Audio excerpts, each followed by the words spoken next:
Hi everyone, I'm Jo, and today I'm going to talk to you about 8 ways that you can save money. So part of working online or starting a business is having that money so that you can invest in either yourself, having some more time to build the business, or things like even having a laptop. You need to start having a laptop so you can start building a side hustle. So these are the 8 different ways that I would suggest that you can start saving money, which maybe you have thought about or maybe you haven't thought about before. So one of them is that I was actually talking to a friend, and she bought a house when she was only, I think she said 24, and she basically sacrificed her time. She didn't go out and she didn't spend money on things like alcohol and nights out, and she actually saved the money instead. And I said, well, what was the kind of one way that she would suggest that she could actually budget each week and to save money? And she suggested getting cash out each week and then only spending the cash that you have in your wallet. I think this is a really easy and good way to do it, because you know what kind of money you're going to have in your wallet for the week. You don't have to mess around with any apps or budgeting tools as well. So it's probably quite an easy way you can kind of stick to a budget each week.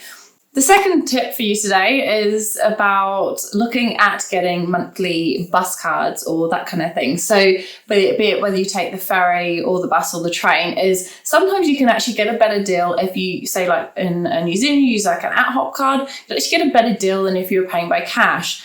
Also, if you buy like a monthly pass instead, you'll actually get an even better deal again. So it's just something that you should maybe look into if you're commuting every day to work, to kind of just save that little bit of extra money. The third point I'm going to say to you as well is stop buying unnecessarily. I know it seems really obvious, but it's about being conscious about everything that you're buying. So be it trying to make your own products at home, be it a hair product or cleaner or that kind of thing, you can actually save quite a bit of money making your own with vinegar and essential oils and things like that, and also selling the things that you don't need. Now, I've been doing this, you can call it minimalizing, whatever you want to do, or spring cleaning, but trying to cut down on anything that I don't really use, and then trying to sell the good stuff and giving the other stuff to charity, and really consciously thinking about the next things that I buy. Is it going to match in with my outfit?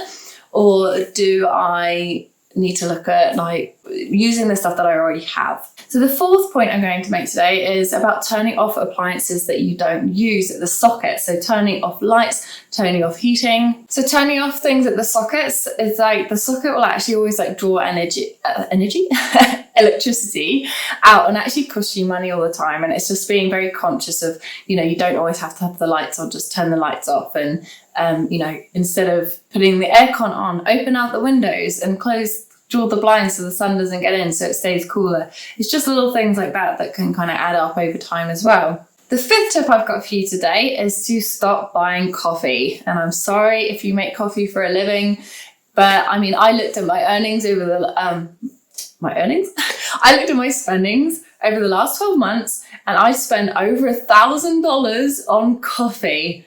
Now, when I think about it, I think I'd much prefer to have the $1,000 in my account than the coffee that I was having nearly every single day. So it's just something that you can kind of think about, because those little things do add up. Sixth tip that I have for you today is start using a cashback credit card, rewards points. So if you go into the supermarket, they normally have a reward system. Start using that, and then you'll either get points back or cash back.